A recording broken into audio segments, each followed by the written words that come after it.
Hey, hey, movie maniacs. My name is Sky, and I'm joined today by my brother Dusty to talk about the original 1984's Terminator. Now, Dusty, the future in this movie that Reese came from was 2029 Los Angeles, and I think I finally figured out where all those skulls on the ground come from. All the homeless people that are living in LA right now. There are so many, and they're just pooping. I know San Francisco; they're just pooping in the street right now. So yes, that's probably where all those literally thousands or millions of skulls just there lined up. Yeah, for sure. I finally figured that out. And with the way things are going nowadays, LA really could look like that in 9 years from now, you know? It definitely could. And when this was made, do you remember what year this was made? 84. Oh my goodness. Well, I remember going to the movie theater to watch this, and I was born in '79, which means it had to have been right when it came out. We went and watched it. And as a little kid, the one thing I do remember was how much we paid for a movie ticket. For some reason, I remember it was like $3.75. As a little 5-year-old kid, like, wow, $3, that's a lot of money. So $3.75 for the movie. Yeah, that is crazy cheap, man. I remember back in the day, I remember when I first got my car back in 1996, driver's license on the car, 1 gallon of gas was like 95 cents ish. Right around there's just things like that when you think about the past, sometimes it just reminds you of how, not how old you are, but like how crazy things were different back in the day. Like when you see Stand By Me, right? The Mhm. boys are going through town and they buy hamburger meat for like 5 cents a pound to make a burger. And I'm all, burgers cost 10 cents. What's happening here? That's true, and especially even like the I think the velocity of change or the velocity of how much money has been deep or appreciation or an inflation on it to where it's not worth nearly what it used to be. I mean, it's sad because people that make money now, it's just like, oh man, in like 5 years or maybe 15 years, it'll be like worth half or as much as it's worth now. But Yeah. looking at the way Terminator is, this now does this follow the logic of either one of two movies, Back to the Future or Endgame? It's Back to the Future rules. Back to the Future rules. Now, there's not many rules like the Endgame. We always see the Back to the Future rules because that's like where we really see it take off, where people are like, okay, that's what happens. You go back and you change the future and all that sort of stuff. And we really grow to know that. And this is definitely Back to the Future rules. Now, I got to bring up my first, like, the first thing I literally have to think of is the Monday morning quarterback. Now, they didn't tell us why, but the good guys are the humans. It's like humans versus machines. It's literally what the sides are. So the humans should have sent back like 300 soldiers instead of just one. Not saying that we have any clue of why they couldn't, because at least I don't remember hearing that. But that was my Monday morning quarterback. I was like, why did you just send one? That just seems, and then blow it up. That's just kind of silly. Yeah, he said something about there was only enough charge or enough power left to send one when he was explaining what was happening to Sarah. At one point, he said that. But that reminds me of my Monday morning quarterback. Sarah's roommate is an animal. She's a monstrosity, dude. She has no moral compass at all. She made after sex dinner, which I'm happy with that. Good on her, right? After sex meal for her and her boyfriend. But she made celery with peanut butter and she left off the raisins. Can you believe that? What an animal would not make ants on a log? She deserves everything that she got in this movie. Ants on logs. That's a Monday morning quarterback. Yep. Got it. I would say that I did not think of that. So You good got to one, be man. healthy, baby. You one up me. Definitely did. So in all, with this, the movie The Terminator, we've seen basically, I think we've seen just about all of them, and there's been quite a few. What, 7, 8 now?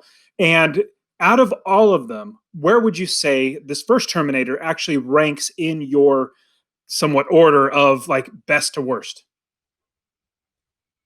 Third, Oh, T2, T3, and then Terminator below that. And I'll tell you why. We watched Terminator 2, episode 72, I believe it was, and we absolutely loved it. We both gave it an A or an A plus. I mean, it is the classic go-to Terminator bad guy robot future traveling kind of movie, right? Nothing better than Terminator 2. And then the other day, Terminator 3 is on Netflix or Amazon. I can't remember, but I watched it and I had so much fun. There's so many good humor moments. Arnold Schwarzenegger comes back. You have the Terminatrix. You have Nick Stahl as John Connor, which he was kind of cool. Claire Danes is in the movie. Really fun movie to watch. And then this one, watching it last night, it just wasn't fun.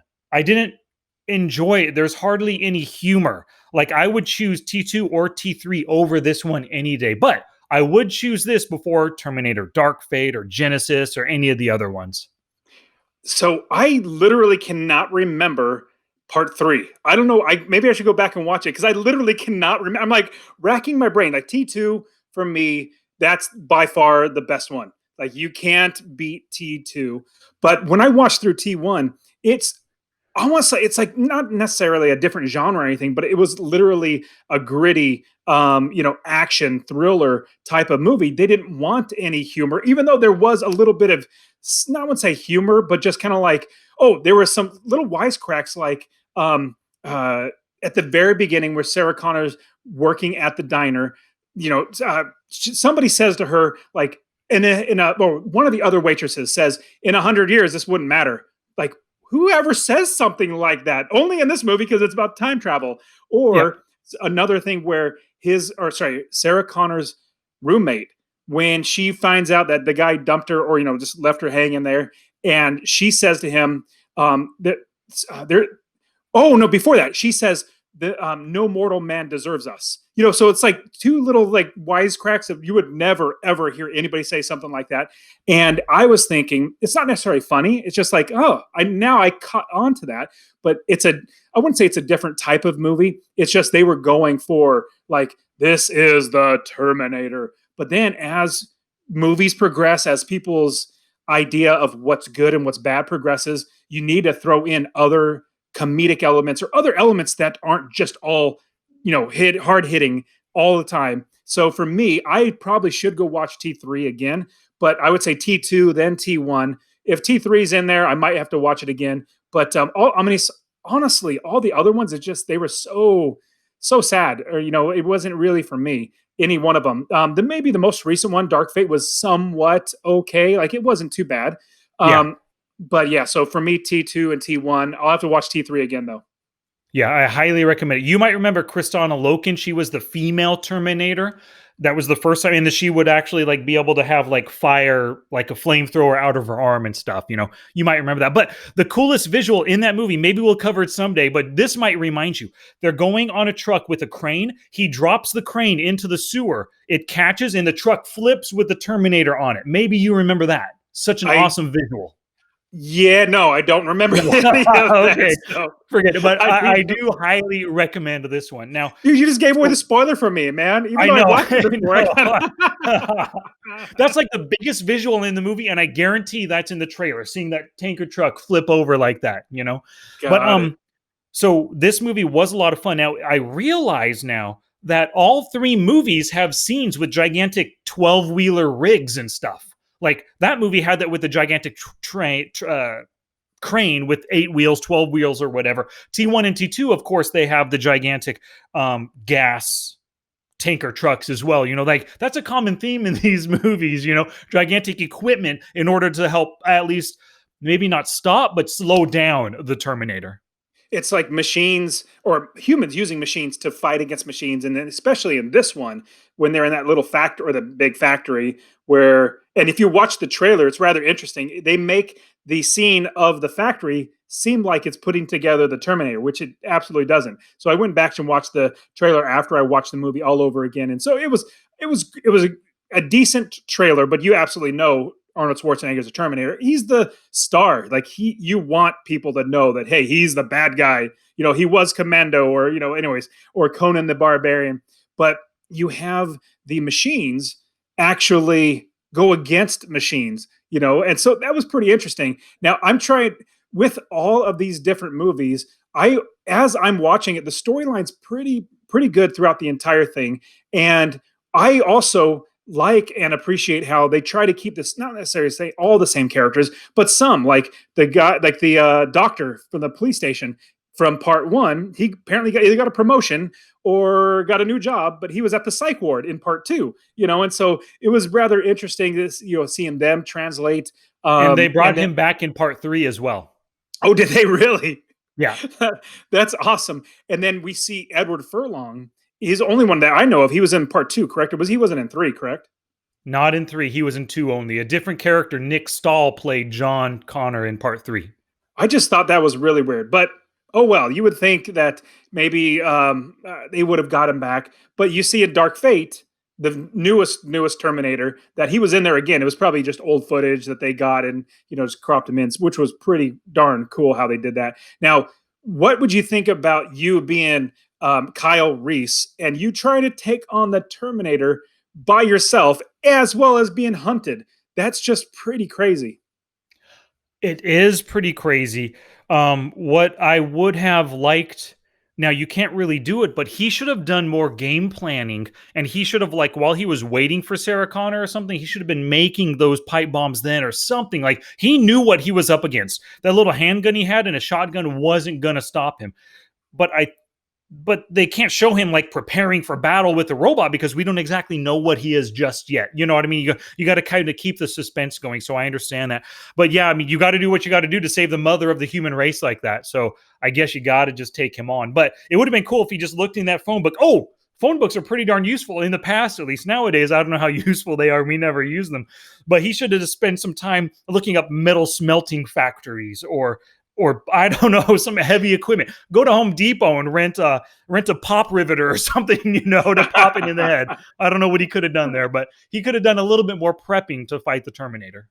Another thing with time is rather interesting is why did he not go back like a year prior, hang out there, get to know her, make sure he knows who she is, and just, hey, working out the gym together. Oh, hey, I seeing you, something like that. So you actually know, because it seems like he knew what day that the Terminator went back to. So if you went back a year prior, then you'd be totally fine. You'd be like, man, this is going to be a breeze.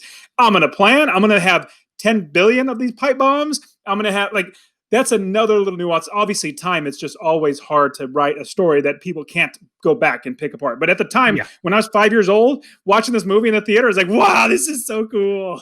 exactly. Totally. And it is still a really good watch, but like you had said, just without that humor element, it's just not as fun of a rewatch. And I do like how there's one character that develops a little bit through the story. Sarah Connor grows from just a 25-year-old waitress into now she's becoming just tough mother that we know from parts two and then ultimately Terminator Dark Fate, And that's one of the things I really liked was who knows how they did it, but they chose a great actress to play Linda Carter to play Sarah Connor. Linda Carter was perfect for it. We see her in part two. She just got super lean, and you can tell she was super tough. And then part three, she was the old grizzled woman, still ready to take on the Terminator. I think she was great, and that's like a stroke of genius kind of casting.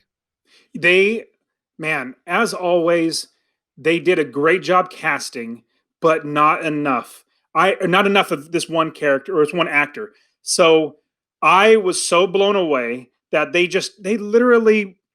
left so much. He could have performed so much more. Bill Paxton was in this movie. I was like, dude, Chet is in this movie. How come he is not like right there with Kyle running around? Like, oh man, this is Bill Paxton. Why do you got to leave him out? So, but it was really fun seeing him as well as there was another guy like her roommate's boyfriend. I can't remember his name, but he was a pretty well-known actor back in the 80s. So I was like, oh, I recognize him, and a couple other people like, oh, I recognize that dude. One of the other guys that was with Bill Paxton, I can't remember the blonde dude. He looked familiar. He was in a couple other movies, but it was fun seeing some like, oh, I recognize that. The casting was really fun, but do you think there is anybody else other than Arnold Schwarzenegger that would do as well? Like, could they have put anybody else in there? I don't think so. Well, anybody else could have pulled off the role, but who knows if it would have warranted a second and then a third movie. This one, I looked up the Rotten Tomatoes score, 100% critics, 89% audience. This is a well-loved movie by everybody. And it was probably at least not, I shouldn't say probably, definitely helped by Arnold Schwarzenegger and the menacing, gigantic size that he was. I mean, they could have found, like I mentioned before, Lou Ferrigno in the last Arnold Schwarzenegger. Yeah, Lou Ferrigno could have done it, but he doesn't have the acting chops. He doesn't have the look. He doesn't have the menacingness that Arnold Schwarzenegger can pull off, I really think if they would have got Andre the Giant, that would have been by far. Like he's inconspicuous, and nobody would have picked him out of nowhere. Inconspicuous. And he would have. I'm just kidding. So if anybody Yeah, he you can don't know blend who, right into any crowd, that guy. You're right, Dust. He can and so if sneak you up on Sarah Connor, piece of cake. Yep. He can drive. Back in 1984, what were they driving? Little Yugos or tiny little, I don't know, Toyota Celicas, whatever. He could have fit easily inside one of those. Nobody would have given easily. him a second look. So for anybody who does not know who Andre the Giant is, go look him up. I mean, he's monstrous. Like literally, think of how big Arnold is. He's not that tall. Arnold's maybe like 5'10", 5'11", at best 6 foot. So he's not that tall. Andre the Giant was like 7'2" or 4 or 5 or something. He was ridiculously tall. He might have been taller than that, but he was amazing. But yeah, that's why I was joking, because he'd be an inconspicuous. No, you see him coming like this. Oh yeah, this has to be the Terminator if you saw him. 100%. I really liked, you mentioned Bill Paxton. I really liked his tire track. Maybe it was a tattoo, maybe it was just face paint, whatever. That was pretty cool. I've never seen that before on somebody's face.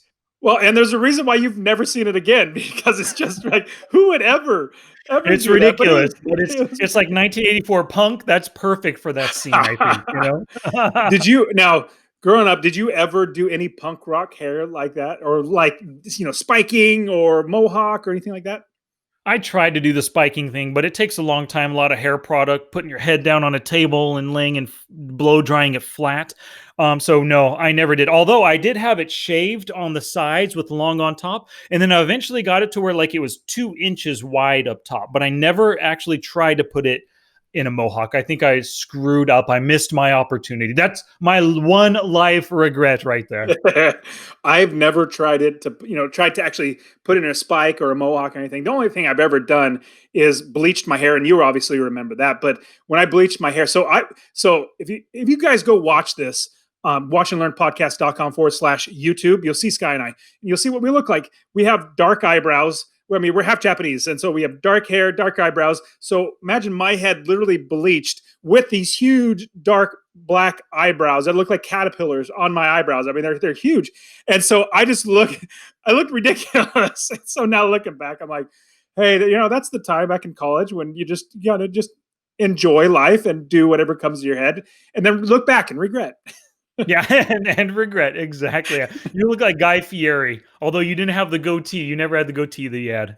Or you have No, a beard, I guess, but I don't know. Have you ever had just a straight goatee? no, occasionally, Oh, rarely when I just get for a tired of day, something. huh? When you're shaving everything, you leave that just for a little bit. I'm more of a mutton chop type of guy. That's Totally, that's my totally. that's my style. That's right. Hey, one thing I did want to mention was there's a lot of stuff nowadays that we didn't have in the past: cell phones, social media, a billion channels on television and stuff. One thing that is such a bummer is that we do not have an easy way to go mom hunting anymore, right? The Terminator and Reese both just whipped open the phone book. Oh, 3 Sarah Connors, piece of cake, man. We don't have that nowadays. Now it's so difficult to do my mom hunting. It sure is. I mean, if you go anywhere, like if you even just type Facebook, type in Sarah Connor, you're going to probably get a 1,500 just Sarah Connors, because all of them are on there. But in one city, you're only going to get like 3. But yeah, though that's pretty astute, Sky. Pretty astute. Mom hunting. Yep. So I Exactly. want to know what your prop is. So I have 2, just in case you pick the one. I have 2. My prop is the stop motion animation Terminator. Oftentimes for stop motion animation, they'll do a prop, 2 feet tall, 18 inches tall, or whatever. That's the one I would take. If they did a full on body size Arnold Schwarzenegger, I would take that as well. But whatever they use for that stop motion with him trudging down the hallway towards them, that's my prop. Whew, that's a good one. I'm so glad you didn't pick mine, because I get to pick this one. So that's a good prop. I think that's going to be one of the best ones. So iconic, but not nearly as much as this. The hobo pants and the Nike tennis shoes that actually Velcro around the ankle. Yeah. That is going to be so that's my prop. The hobo pants and the Nike shoes that you could we'll throw in the trench coat, because without a shirt, without a t-shirt, that is iconic. Either that, or I'll take the Terminator hand that's reaching out, because it's actually in part 2 as well. Part 2, but it's reaching out, trying to, kill Sarah Connors like this. And so, but I'll probably go with the hobo pants. Yep. I do like that choice. The hobo pants, especially green with paint splotches on him and stuff.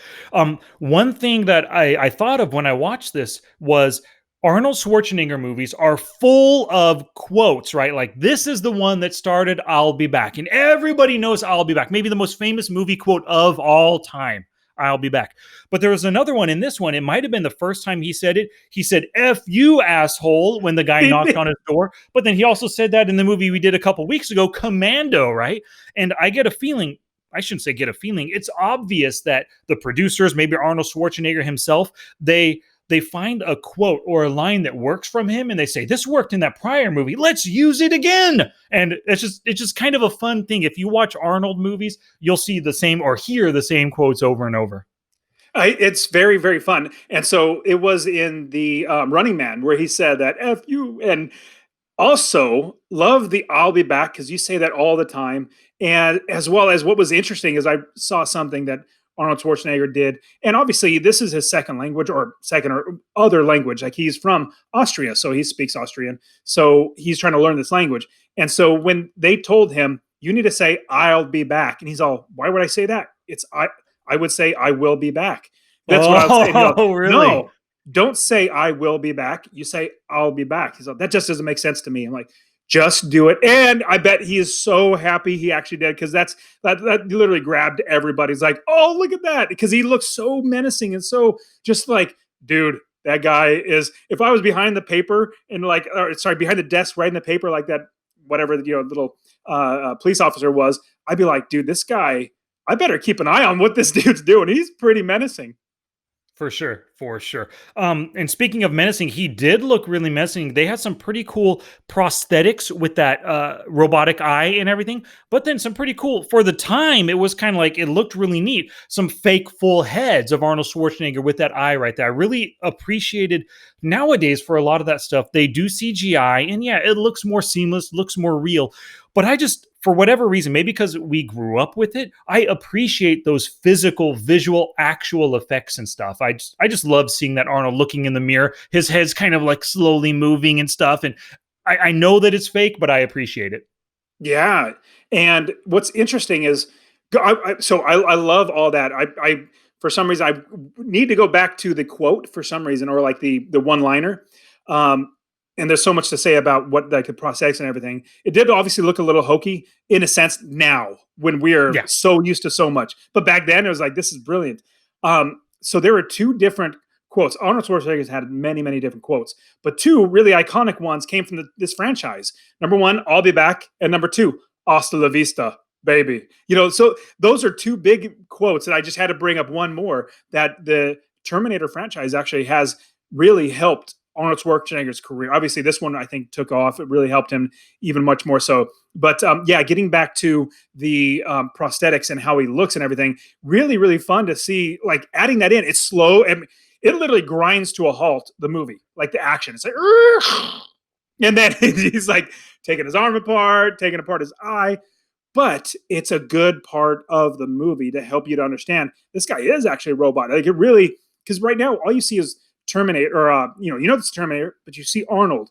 Now at the end, after he gets exploded, all you see is just the Terminator. Arnold's completely gone. So it was really good transition, like from beginning to end. I liked how in the end it literally was a half Terminator going after and just crawling after Sarah Connor. So really, really good. Yeah, for sure. And I really like the menacing nature of the Terminator. And I can't remember the exact line, but Reese says he's unstoppable. You can't convince him. You can't talk with him, can't reason with him. He'll just keep coming and coming until you're dead. Absolutely love that idea. And that's what made this movie so menacing. And I think, like, with that whole idea in mind, maybe at the time back in the early 80s, you don't really want to throw in humor because it feels like humor and action are two separate things. Let's keep it menacing because my guess is when James Cameron did this movie, he kind of thought of it as like a sci-fi horror, as opposed to what it became in the future, kind of like action, sci-fi action, and then with comedy thrown in for a little bit more enjoyment. Yeah, because people really like movies that they enjoy as well. And I like having a good time watching this movie. Now, watching this movie all over again, I haven't seen it in goodness, at least probably 20 years, Mhm. maybe 15 to 20 years around there. But watching it again, I really enjoyed watching it again. Although I probably couldn't watch it, or I wouldn't watch it for the next maybe 10 years. And then maybe 10 years down the line, or I mean, when the kids are a little bit older, maybe watch it with them, just because it's a rather good movie to watch. But other movies like Terminator 2, I could definitely watch that again because there's little Easily. different nuances in it. And so it's really good. One line that I picked up on that you might have, well, maybe. So the Lego movie, right? The first Mhm. Lego movie. There is where Wild Style goes up to Emmett when she meets him for the very first time. Do you remember what she says to him? It's so No. okay. So very, very similar to this. So if you remember in Terminator right now, what we're watching, Reese goes up to Sarah Connor, and after he's just blowing up the Terminator with the shotgun inside that bar, and he goes up to her and says, "Come with me if you want to live. Come on!" And he starts pulling on her, and for some reason that line always stuck in my brain. Then you go fast forward to all the way to the Lego movie, which was made out, what, like 45 years ago, something like that. And Wild Style says to Emmett, "Come with me if you want to not die." And I was like, Yeah. they actually did that, like obviously a little bit of switch. I don't know why they would do that because I just remember, "Come with me if you want to live." And so when I saw that, I was like, oh, that's kind of reminding me of the Terminator. Totally. I think they made that switch just because it makes it stand out more in your head. And just it's a more fun idea as opposed to kind of like rehashing something you've heard in other movies. Now you're turning it and making it fun. So I like that idea. Let me give you my lesson, my first lesson. If a naked guy, you're a bunch of punks or whoever you are, if a naked guy, big and buff as anything, comes walking up to you in the middle of the night, slowly back away and get out of there because he knows something you don't, or at a minimum, he's just not scared of you. He wants something from you. You want nothing to do with a big buff naked dude. That a buff is also another huge added thing in there. But I remember Tim Allen. Do you remember Tim Allen? Tim the Yes. Toolman Taylor? Do you remember what his book? He wrote a book. It was like a biography or something. Do you remember what that was called? I don't remember, but I read it and I loved it. "Don't Stand Too Close to a Naked Man." There you Like, go. That's it's what the such name was. Yes, I remember now. it's so funny. And so that brings up that, oh, that's just good. And going off of that, any time you can have trouble or run away from trouble. Obviously, punks, they think that they bring the trouble, so they don't care. So there was, I'm not going to get into the story, but I was at the gym. Somebody was being kind of dumb, and I literally just walked away. It could have been confrontational. I could have just stopped and said something, but I'm not gonna. I'm literally not going to let you have any control over my brain, my time, my anything. Like, I don't care about, like, the question is, what do you, I like, so there's a book called Atlas Shrugged and written by Ayn Rand, really, really good book, long book, very, very long book and long, everything. But one thing that is always asked that stood out in my brain is whenever somebody asks the main character, "So what do you think about this person?" And his reply is, "I don't. I don't even think about what. Why do I think about? I'm not thinking about that person, good, bad, or the other. I don't even care. I'm not going to waste my brain power or energy on that." Same exact thing, like with these punks. It's like, let me walk away. Let me. It's so much better to leave a situation than having it escalate. Even if you think yours tough, just move Yep. on. So my, 100%. I want to add or give you my first lesson. It happened many times, and I was like so frustrated. I was like, "Oh, if you get into a car and you're trying to sneak away from a bad guy, don't peel out. Stop peeling out." It's literally like, "Everybody come over here. Look at me. I'm running away." Why do you do that? Just creep away. Like, I couldn't believe that over and over and over again. Yeah, you're right. 100%. Why peel out like that? It's just a movie thing. They want that sound effect, add excitement, but it's idiotic. You're right. I mean, even better, take off the parking brake, open the door, and push it slightly away. Get 20 yards away, then turn it on and go, you know? Well, shoot, we learned that back when we were younger, either like TPing in somebody's house or, leaving the house, late at night or something like that. It's just like, you don't want any noise. Noise Yeah. brings attention. Absolutely, it does. Love that point right there. My second lesson is this too shall pass. And you alluded it to her earlier. Her waitress friend said in 100 years, no one's going to care about this. A lot of that stuff about is that way. Things that we get offended about, upset about, that hurt us, hurt our feelings right now. 3 hours from now, who gives a crap? A day, a year, 2 years from now, we don't even remember that stuff, right? Everything bad that happens, not everything, most bad things that happen to you, you shouldn't give two licks about. Like you had said, that guy in the gym right there, just ignore him. It ends. 30 minutes later, you have no problems. No, you're not around him, no dealing with him. This too shall pass. That's a great point. I completely, wholeheartedly agree with that. As well as, I'll add, this is not part of my lesson, but I'll add something like you said. So, in marriage, obviously, Sky and I are older, you and I are older, but in marriage, it's so much better because when I first got married, I had so many like picadillos, which are things like I get upset at if my spouse does something. It's a picadillo. It's like, oh, you can't believe you, I don't know, don't close the drawer all the way. Just if you just tell yourself, I'm not going to get mad at that anymore, and I'll just walk up and close it after you, life gets so much better. That's a small thing to where it gets bigger and bigger. If you think, I look back now at all the things that I said, I'm not going to let that bother me. I have had so many things, and I can't even remember what they were anymore. I remember being so like frustrated and like every day, like, I can't believe this is happening in our marriage. Now I'm like, I don't even remember what that was. So that's a good Yeah. point. That's a very good lesson. I do that as well, but I guarantee my wife doesn't do it, right? There's so many things that the boys do something wrong.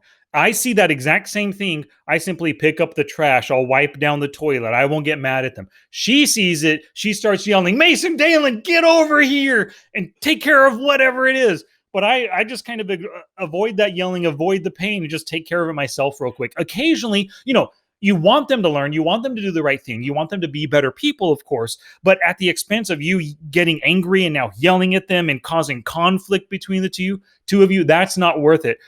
Take a breath, either do it for yourself or like just take a breath and call them over calmly and have them do the right thing at that point. So, what do you think is more menacing? And I'll give you two examples. And this is a little bit of parenting for everybody listening. But if you're like, hey, you get over here and you do this, obviously that's, it's kind of irritating to hear a parent yell at you like that. And it actually grinds on you. But after a while, if you always hear, hey, ever you do that, and you start yelling, it's just, you kind of tune it out. In fact, Yep. you would know because you would see parents doing that to their kids in grocery stores or whatever, just yelling, I'm going to count to three. And they start, that they start to tune that out. How much more so is if you go like this? And if you're looking at the screen, I would watch and learn. If you're watching the YouTube, I just go up to my kids. I do this with my finger, just hit, tell them come here. I don't even say a word. I just do this with my eyes going like this. I'm frowning. I'm looking at them. They know I'm upset. I just do this and tell them to come here. And then they walk over there. They're all like this, just because I'm not saying a word. And then I go, did you really just hit your sister? If you hit your sister, I hit you. Which one would be like, as a little kid, which one would you be like much more so like, oh my goodness, I don't want to do that ever again? Which one? Exactly. That second one is much more menacing and impactful and memorable for the kids. And there's something else just in general, human nature. When you're getting yelled at, or like naturally your reaction is, you are now my enemy. You're yelling at me. You're my enemy. Now I don't want to do anything to make you happy, right? But on the other hand, if you approach them the way you said, or even just approach them with respect, now they're going to do what you want them to do, as opposed to making an enemy right there. My goodness, it works every time Yeah. because they know that you are so not just purposeful, but like you're going to follow through with it. Like Yeah. they're like, my dad is not just saying this for no reason. Like he is Mhm. literally going to, because I do. And obviously you got to follow through with it. But what happens is you're helping them to understand that the gravity of everything, not just, obviously hitting your sister. I'm like, I always say, did you hit a girl? If you hit a girl, daddy hits you. That's just we get the belt and we spank that bottom. Like that's just the way it works out. And so, yeah, and I love that idea. When you're thinking about yelling or anything like that, it's just, it doesn't really help unless there's certain random circumstances that it could help. But Yeah. let me go ahead and give you my second lesson. There's only one real way to keep a secret, and that's literally telling nobody. Tell nobody your secret.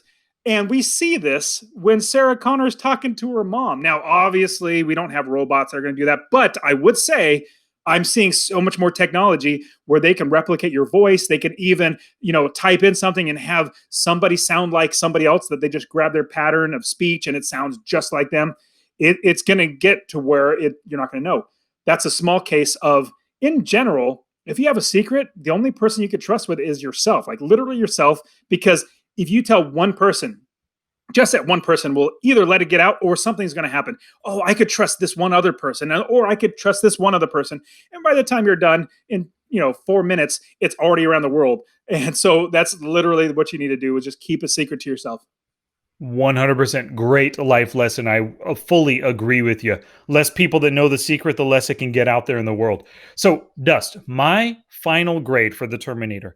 I still love the movie. I think it's great, but I just have to give it a B because it's not that rewatchable, not that fun. No laugh out loud moments, no real smiling moments, just kind of watching it and enjoying it because I remember it and maybe it's a nostalgia thing. And I know that this is what spawned an entire pretty decent series of movies. But really, it's a B. If you like the Terminator, like if you love Terminator 2, but you never saw the original Terminator, I imagine there's a lot of people like that out there who saw Aliens, but they never saw Alien. You've got to see Terminator to know where things started, to get a more full appreciation of the movie that you love. So I recommend this, but it's not super rewatchable. Yeah, I go with you. And that's something that I always, in my grade, realize I want it to be rewatchable. I want to watch it and then be like, man, that's what I want to watch again. And that's what bumps it up in grade. For me, because I enjoyed it so much, because I remember obviously going and watching it as a younger kid and watching it again and really enjoying it, I give it an A minus. And A minus, like I'd say Terminator 2, I can't remember what grade, but I want to say I probably gave it like an A plus. But in like kind, like it's a great movie. I really, really enjoyed it. It didn't drop down to a B because I really enjoyed it. I probably would watch it again. You got so many great actors in there. Arnold Schwarzenegger is just terrific. But so, what was your favorite scene? My favorite scene is probably in the police station. Arnold Schwarzenegger come in decimating 30 cops. They're trying to fight back. And of course, they're not going to believe that he's a robot. They're not going to believe this crazy dude that they have locked up who's talking about the future and stuff. So you're going to be really surprised as the cops. You're going to be underwhelmed or overwhelmed, I guess is the word, and die. And I just really like the action of that scene. Those bullet sound effects are super loud during the whole thing, and you get Lance Henriksen in that scene. He comes out shooting, he gets plugged. I mean, I really enjoyed it. And then of course you get Reese escaping, coming to Sarah, and then he saves her and takes her off again. Enjoyable scene. It's so fun. And I would actually agree with you. That's my favorite scene. And I think there are a couple different reasons. Well, the big one for me is with the I'll be back, where the camera angle is so perfect, like looking like you're the desk person looking up at this menacing figure saying, I'll be back, and then rams right through it. Like that's when action just starts going. Yeah. And the one thing though, I could understand the Terminator, a robot just shooting from the hip and doing just fine. But the police officers are like, like they literally had no clue how to shoot a rifle. It's like, come on. I'm so glad that producers, directors, and actors like John Wick, the movie John Wick, where it's like these guys literally got trained on how to shoot. It makes it look so much more realistic. So, but in all, I really like that scene. It was really, really fun. Other than the peeling out, like he's still inside there. He thinks you guys in the, just drive away very slowly. Yeah. Cool beans. All right. So I'm glad we enjoyed the same movie. Anything, Dust, that we forgot to mention about The Terminator? I'm good to go. Cool beans. So this was my choice. What are we going to learn from next week? So I was remembering when we watched The Three Amigos, which is a fantastic movie, and it has Steve Martin in there, and one other. There's many Steve Martin movies. He's really fun to watch, but I really, really like, and one of my favorite movies of his is My Blue Heaven. We talked about it. I want to do My Blue Heaven. Sounds good. I'm looking forward to it. Haven't watched it in a long time, but I love Steve Martin. Like you said, Rick Moranis, That's another benefit of watching this movie too. So that's a good choice. As I'm looking forward to learning from it next week. Sweet. So everybody who's watching on YouTube or listening on the podcast, thank you so much for your ears or your eyeballs. We do appreciate it. You heard what we think about the Terminator. Now we want to hear your thoughts. So go to the show notes page, watchandlearnpodcast.com/Terminator. You go there and you'll actually find our reviews for The Terminator, today's movie, Terminator 2 Judgment Day, and Terminator Part, maybe it was 7, Dark Fate, the most recent one. They're all there on the same page for you to listen to and check out our life lessons. But of course, we want to hear your life lessons, your Monday morning quarterbacks. So just leave a comment in the comments section down below. All right, once again, everybody, thank you so much. My name was Sky. And I'm Dusty. And we will return next week with My Blue Heaven.